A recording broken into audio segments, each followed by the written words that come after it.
Gas కొరత, Musi project అంశాలపై ప్రభుత్వ తీరును తెలంగాణ రాష్ట్ర బీజేపీ అధ్యక్షుడు రామచంద్రరావు తీవ్రంగా ఎండగట్టారు. దేశంలో అసలు గ్యాస్ కొరత అనేదే లేదని స్పష్టం చేసిన ఆయన కొంతమంది కావాలనే లేని కొరతను సృష్టించి ప్రజలను భయపెడుతున్నారని ఆరోపించారు. ప్రపంచ వ్యాప్తంగా యుద్ధ పరిస్థితుల వల్ల అనేక దేశాల్లో ఇంధన ధరలు ఆకాశాన్ని తాకుతున్నా ప్రధాని మోదీ నాయకత్వంలోని ప్రభుత్వం భారత్లో ధరలను నియంత్రణలో ఉంచిందని గుర్తు చేశారు.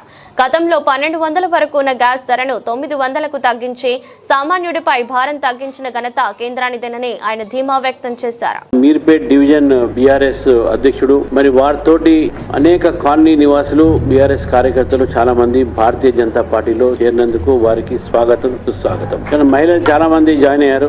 మరి మీ ద్వారా వారి ద్వారా తెలంగాణ ప్రజలకు నేను ఈరోజు కాంగ్రెస్ పార్టీ చేస్తున్నటువంటి దుష్ప్రచారం ఏదైతే గ్యాస్ సిలిండర్ మీద చేస్తా ఉన్నారో ఒక్కసారి మనం అందరం దాని మీద ఆలోచించాల్సిన అవసరం ఉంది. గ్యాస్ సిలిండర్ ఈ రోజు మన దేశంలో ప్రతిరోజు 55 లక్షలు గ్యాస్ తీసుకుంటారు జనం మొత్తం దేశంలో. కానీ కాంగ్రెస్ బాధ్యత రహితమైనటువంటి ఒక వ్యాఖ్యాన ద్వారా ఈ రోజు దాదాపు 76 లక్షలు ప్రతిరోజు ఈ రోజు గ్యాస్ దగ్గర డిమాండ్ పెరిగింది. ఈ డిమాండ్ ఎందుకు పెరిగిందంటే గ్యాస్ కొరత కృత్రిమంగా సృష్టించాలి అనేటువంటి ఉద్దేశంతో పడ్డది. గ్యాస్ కొరత లేదు అని ప్రధానమంత్రి చెప్తా ఉన్నారు. గ్యాస్ కొరత లేదని ప్రతి ఒక్కరు చెప్తా ఉన్నాం. మళ్ళీ ఎందుకు గ్యాస్ ఒక ఏజెన్సీల ముందు ప్రజల నుంచొని గ్యాస్ కోసం ఎదురు పడుతున్నారు, ఎందుకు చేస్తున్నారు అనే విషయాన్ని ఒక్కసారి మనం గమనించాలి. ఎక్కడ కూడా భారతీయ జనతా పార్టీకి ఒక బాధ్యత కలిగినటువంటి కేంద్ర ప్రభుత్వం ద్వారా మీకు చెప్తా ఉన్నాను, ఎక్కడ కూడా గ్యాస్ కొరత లేదు. వాస్తవానికి యుద్ధం అయిన సమయంలో కొంత కష్టం ఉంటుంది గ్యాస్ సప్లై. కానీ ఈరోజు నరేంద్ర మోదీ గారు మాట్లాడి,